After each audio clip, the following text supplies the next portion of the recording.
Hi everyone, my name is Aaron Naselis. I'm part of Group 4 and our topic is about choosing and using Gen AI.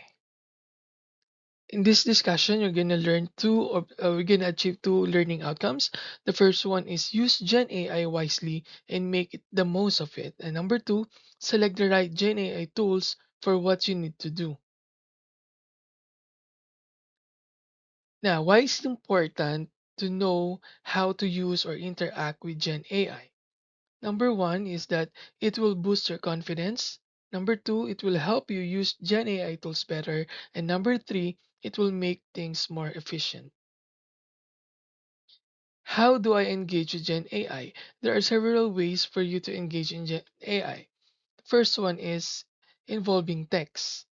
You can type the words or the text that you want the Gen AI to process or what Gen AI wants you to what you want them to do.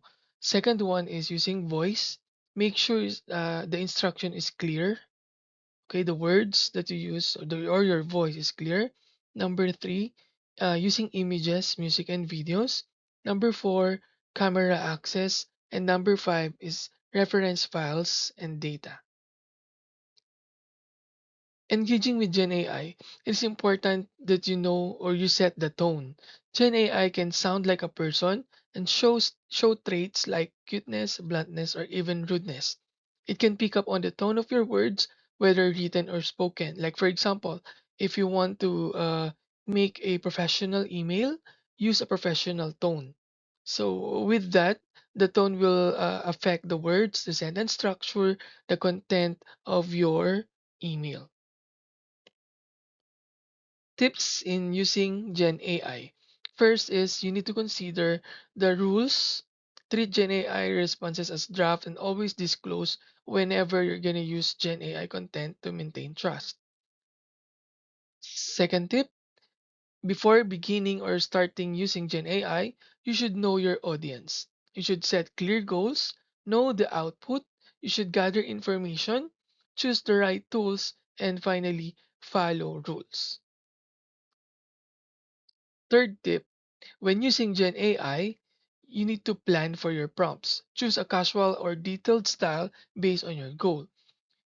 Then you need to choose either full or step by step. Decide if you want one big prompt or small steps. You should be specific and you should know how to refine your prompts. And also keep in mind the SIFT model for content review. SIFT stands for letter S, stop. Letter I is investigate the source. Letter F is find the better coverage or better source. And letter T, trace claims, quotes, and media to the original content. Another tip is after using Gen AI, use it as starting point, but ensure accuracy and personal style.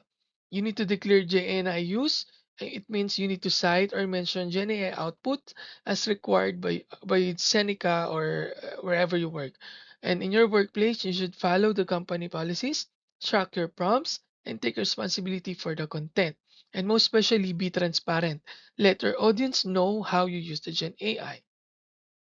Here are some examples of Gen AI tools.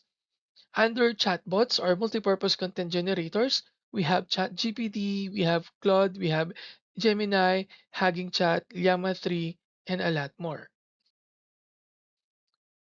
For coding applications, for you to easily create codes, you have Amazon Code Whisperer, you have GitHub Copilot, you have Tab9. And for document formatting and design, you can use Canva or Gamma AI. For productivity, you have MS Copilot, which is under the Microsoft 365 Office. You can also use Otter.ai or Notion.so.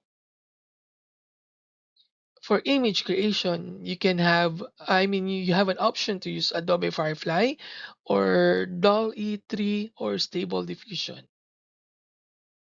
And finally, for video creation, you can use Canva for AI video generator or Sora. Thank you.